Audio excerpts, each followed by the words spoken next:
here's where shit gets really wild. We've got the hoop again, and we've got all 4 of these numbers pulled up. So this section here is going to talk about how being steep versus shallow pushes your path in one direction or the other. So the previous video taught you that hitting up shifts path left, hitting down shifts path right from your swing direction. Now, how much does it push it in one direction or the other? That depends on how steep your plane is or how shallow your plane is. Okay, so to put it really simply, we're gonna start with a wedge in a very upright plane, okay? So if our plane is perfectly upright here, there's no tilt, it's just upright. So it doesn't matter where our low point or upward, downward angle of attack. Your path is always going to point in the same direction as your swing direction. Okay, I'm going to say that again. The more upright you are, it doesn't matter where the bottom of your arc is, your swing direction and your path will be the same. As we tilt more, the shallower we get, the more that path gets pushed from our swing direction. So if we're really shallow, okay, with a, well, let's say we're at a, to make the math simple, 45-degree swing plane. Okay, 0 swing direction. Let's say we're hitting 1 degree up. Our path is 1 degree left. Let's say we're 2 degrees up. Path is 2 degrees left. Let's say we're 3 degrees up. Path is going to be 3 degrees to the left. This is with a 45-degree swing plane. So with a 45-degree swing plane, the math is nice and easy. For every degree up or down, path will get shifted 1 degree in either direction. So let's say with a 45-degree swing plane, okay, so if our swing plane here is not 54.8, if it's 45.0, with a 1 degree down angle of attack, our path is going to be 1 degree into out, +1. All right, let's say our 45-degree swing plane, let's say we're hitting 2 degrees down, our path will be 2 degrees into out, 3 degrees down, 3 degrees into out. You get the idea, okay? With a 90-degree swing plane, it does not matter what our angle of attack is. Swing direction and club path will be the same. So you could make an argument, as you are getting closer to the green, being more upright takes away that confusion, that difference between your swing direction and your path, okay? All you have to worry about then is your face. If you're super up and down, that's one thing less to worry about, okay? The shallower you get, let's say we've got our 60-degree wedge. We've got our 45-degree swing plane. Let's say we're hitting 6 degrees down. Guess what? Our path is going to be very different from the shape of the swing. That ball is going to pop out in a very different place than we might expect it to. So that is a potential argument for being a little bit steeper as you get closer to the green. Okay, now another thing to think about here is with the driver, okay? With a driver, because there is very little loft on a driver, the shallower you get, okay, as this club is coming shallower, the club face, if it's a little bit open or closed, the shallower you are, okay, that open and closed face is more on a vertical plane. So your miss is going to be less right-left. Your dispersion is going to be less right-left. Okay, so at the really upright shaft, a little bit to the right, my face is open just a hair. That face is pointing way out to the right, and your ball may go 1,000 miles, 1,000 feet, 1,000 meters, whatever the fuck you measure into the right. Opposite end of the spectrum, again, very vertical. My face is a little bit closed. That face is pointing way to the left now. Check this out. So now I'm much shallower, a little bit open. That face is still pointing towards a target. It's just pointing more up. So you can make an argument, the longer the club, the shallower you want to get, Because if your face is left a little bit open or closed, it's less right, left, it's more up and down. So your miss would be higher and less to the right with a more open face. And same thing. If your face is a little bit closed, it's just going to launch a little bit lower, but it's not going to go as left as it would be if you were super vertical. That shit is crazy. When I first understood that, it was like, whoa. Okay, now, another issue with this, if you go, let's talk about a lob wedge. It's hard to see without one of these like things pointing off the face. I'll use my finger here because I don't have one of these. I've lost like 1,000 of them.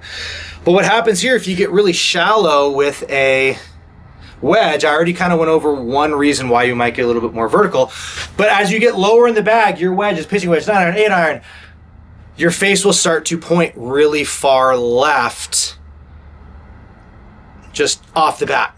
So the more loft you have, as the club moves shallower, the face is going to go along with it. So if you do love to get shallow, you have to make sure to bend your club slightly lower or flatter, which a lot of players did.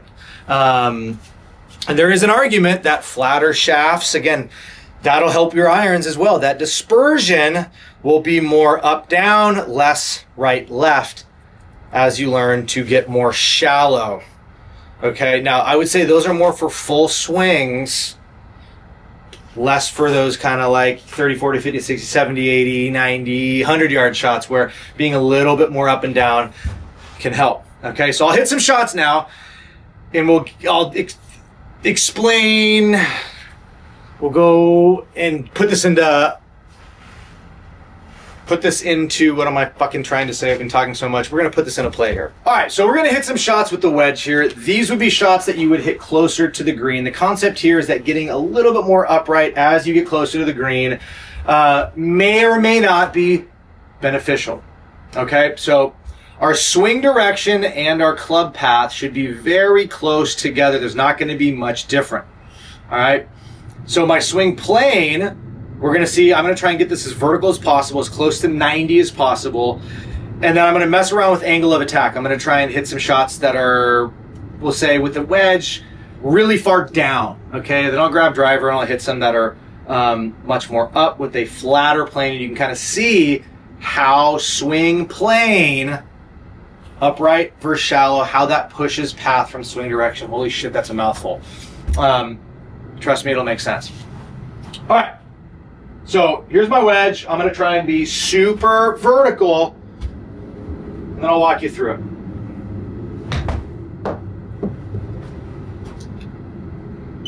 Okay, so 72 isn't overly vertical, but we can see here my swing direction, so that hula hoop was tilted a little bit to the left. All right, negative 1.8. I'm hitting 7 degrees down, and you can see there my path is 0.7. So it's about more or less a degree difference between swing direction and club path with a 7 degree, almost 8 degree downward angle of attack, okay? Had my swing plane been 45, that attack angle of -8 would push that path closer to like 7 degrees into out. Okay, does that make sense? So that math there wasn't perfect, so my math is terrible, but you get the idea. So I'm gonna try and get even more vertical on this one. And let's see what happens. So there's 90. There we go, that was sick. I've actually never got a swing plane at that time that's gone that I've, holy shit, it's crazy. So you can see here, my attack angle is only 2 degrees down, but you can see my swing direction and path were more or less the same. Let's say my attack angle was 10 down here. My swing direction and path would more or less be the same. Okay, so now, I'm gonna grab driver here, and Trackman has not been liking driver today. So let's see what we can do here. So I'm gonna try and be as flat as I can, okay? And we're gonna see a swing plane much closer to 45, maybe even below that, and we're gonna see how path is pushed much more left, because I'm gonna be hitting up on this, okay, with a flatter plane. Let's see here.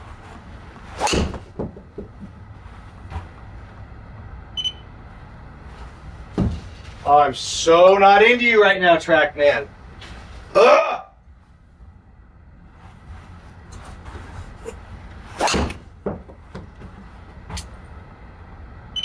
There we go. Okay. So you can see here. So my attack angle, I was hitting 2 down. That's not good with the driver. Swing direction was negative 10.6, so I'm really swinging left there.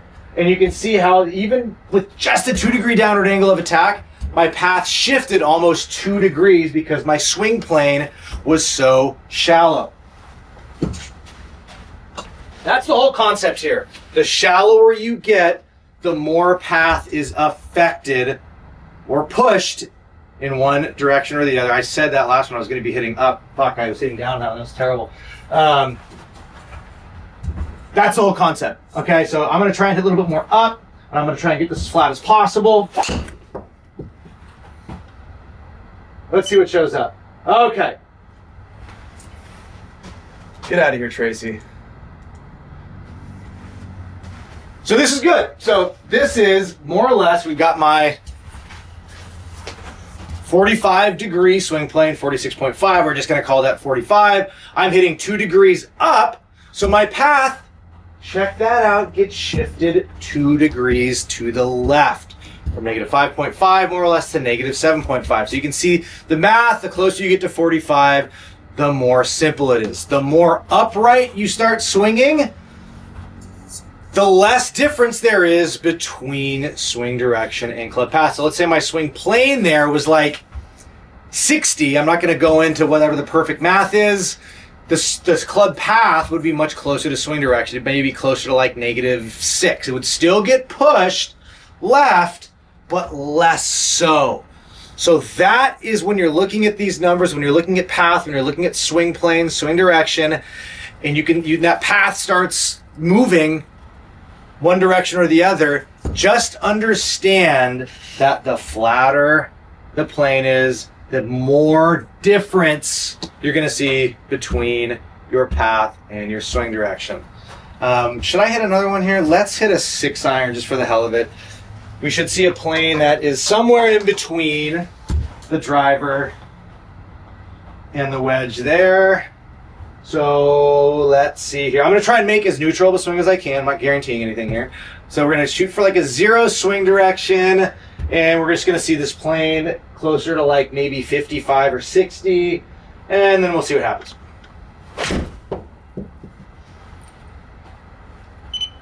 All right, so there's a good one. So we can see my swing plane there at 61. All right, so we'll leave the hula hoop there. My swing direction was a little bit left.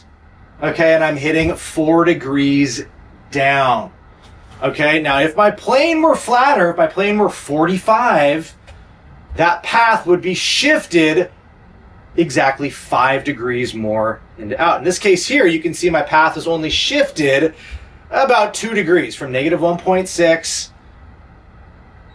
0.6 would be 1.1, so roughly 2 degrees more, right? And you can see my swing plane there at 61 degrees. So much fucking math, but you get the idea, hopefully. Hopefully you get the idea. So this one I've been wanting to make for a long time. First, just explaining what is swing direction, what is swing plane, angle of attack, and then combining them all. How is path affected and changed, pushed from swing direction? It sounds like fucking like I'm speaking a foreign language, even to myself. It's taken me a long time to understand this, and it's taken me an even longer time to kind of be able to talk about it and hopefully make it somewhat relatable. But it is really fucking cool once you grasp what these numbers are. I'm going to be posting so much more about these numbers. There's a lot of the obvious ones. Everyone knows what swing speed is and this and that, but at the same time, I'm also learning, and I'm going to hopefully get some comments below with you guys screaming at me and telling me what you want to see next. Jake, I don't understand this. Go more in depth on this. This made no fucking sense. So please comment below. Tell me what you want. Tell me what you don't understand, and we are going to fucking figure this shit out. Peace.